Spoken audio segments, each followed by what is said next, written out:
2 days in a row he gets asked, Senate, House, different committees, different members of Congress, and yet this is the second time a day later for the same information. This is your DHS secretary under the Biden administration. They want to push this on Trump. They're not there. They don't have any control over this. The 9 months of the surge all happened under Biden. Of the 1.5 million people that we've apprehended, how many people have been returned? How many people are being detained? And how many people have been dispersed?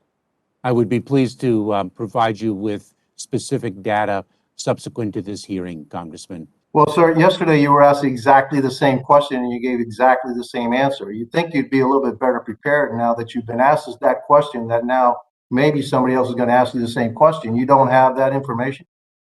Oh, Congressman, let me share something with you quite clearly. I work 18 hours a day. Okay, so when I returned from yesterday's hearing, I actually focused on mission. First of all, what a liar. This is a guy who's got thousands of people working for him. He gets ushered around by security. He has tons of staff, support staff, an entire communications team, an entire data team, thousands of people out in the field. He is the head of a department of the government, and Harry, he acts like it's him going through and pulling the numbers and doing the data crunching. He is unprepared for testimony before Congress. He doesn't know what he is doing. And he keeps claiming that the border is indeed closed, notwithstanding open and obvious evidence to the contrary. So one of the first things Secretary Mayorkas should do for the American people is simply stop lying. The person sitting behind him in that hearing probably has that number in a binder. They just don't want to give it to Congress. They don't want to give it to the American people because it doesn't fit their narrative. This is a Democrat, Congressman Cuellar. He's asked about CNN and Vice President's trip. In the wake of Vice President Harris's trip to Latin America, what do you think the impact has been? Has anything changed?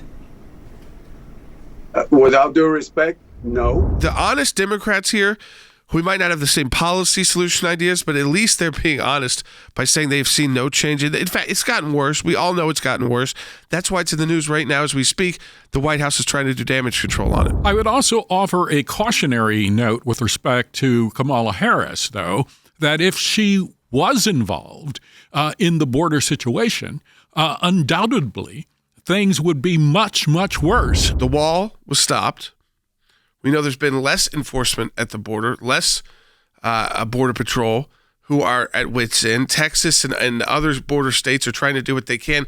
Just put this image up on the screen. Because there's no wall in Del Rio, Texas, the Texas governor ordered the Department of Public Safety to use their cars as the deterrent. I mean, look at that. Thousands of vehicles. The United States of America cannot have a situation where thousands and thousands of people are rushing over our borders because they believe that there will be a better life for them.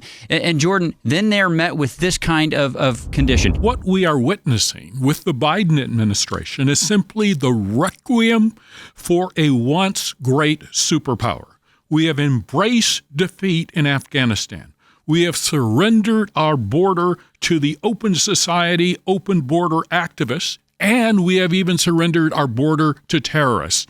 And basically, the Biden administration continues to claim without a shred of evidence that the border is closed. A shocking number just right off the bat. Between 2017 and 2020, it's that 3-year period, 1.3 million people were encountered at the border illegally. So that's the number of people that CBP and were able to actually encounter, stop, somehow either they were deported or they got a time to show up at court. We don't, to break out those numbers.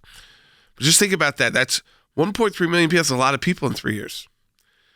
This year alone, which is not over, it's 2021. Over 1.5 million. In order to have an effective border policy that works for everyone, both American citizens and people trying to come to America to make a new life, you need two things, Jordan. You need effective control of the border. That means you can't have people rushing over willy-nilly. You have to have a process.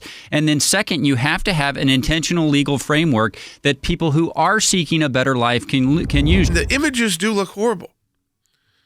No one is denying that. Everyone can feel for these people. But when the administration, we come back, acts as if they've got something in place and that this is being dealt with, we know that's not true. And you can't keep blaming Trump. And by the way, under Trump, things were better.